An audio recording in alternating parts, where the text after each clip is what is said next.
before it's too late.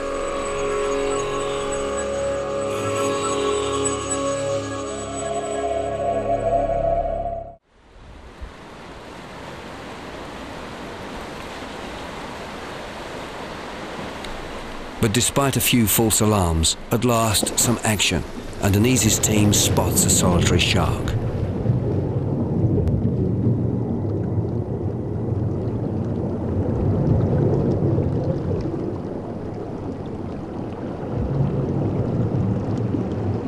Unfortunately, the visibility is too low for Denise to be able to find the tiny copepod she wants to take from the whale shark's skin, and she returns to the surface empty-handed. As for Scott, even worse luck. No shark at all. His trip was in vain. And the scientist is obviously concerned at the lack of whale sharks in an area renowned for their abundance, and at a time when whale sharks should be there. Plenty of krill and the moon in the right quarter. He says alarm bells should be ringing. The whale shark is technically not listed as a protected or as an endangered species yet, but they are a species of concern. And the reason is that we don't really know what the population sizes are. We know there are certain factors perturbing the populations, but we have so little information on the species that we have to be a little worried when we see populations being harvested. Everything that we've learned about shark populations, and in fact, all of these large and long-lived, slow-reproducing vertebrates indicate that they do not deal well with high harvests. And to say that just because we don't have enough information that we must therefore be allowed to continue to harvest them at unregulated rates is foolish, in my opinion.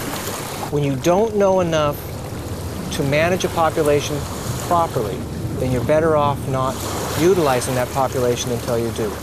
Because every time we've tried it the other way, where we said, well, let's just go ahead and take some and find out what happens, we've done it wrong.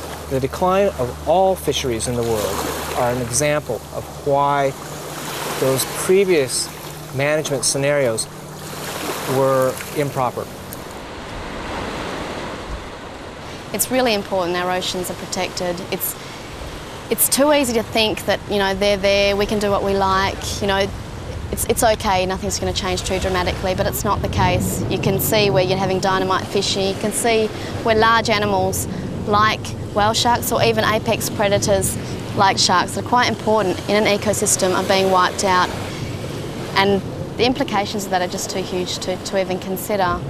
And so really, we just do have to look after our oceans. So both Denise and Scott agree that uncontrolled fishing of the whale shark must be halted. That idea is shared by Dave Wright. So the whale shark is fairly symbolic because this animal is an indicator of the health of the world's oceans, because this creature travels the world's oceans. It feeds in the world's oceans, and it lives on the marine life that is in the different oceans, in the different areas. And so its welfare really is pretty critical to the welfare of the ocean. Not that the whale shark is the caretaker of the ocean, it's more of an indicator of the ocean's, I think, sort of reproductive capacity. And all three researchers agree that controlled ecotourism is a preferred alternative to whale shark fishing. They say that countries worldwide should be encouraged to embrace controlled ecotourism rather than hunting, just as the people of Donsel have done. The small step taken by this tiny town, which resulted in the total banning of whale shark hunting in the Philippines, they say, is a movement which must be applauded and encouraged. Likewise, the Seychelles, one of the world's smallest nations, yet almost 50% of its territory is protected. And they encourage other countries around the world, particularly Taiwan, to follow the Philippines and the Seychelles' lead.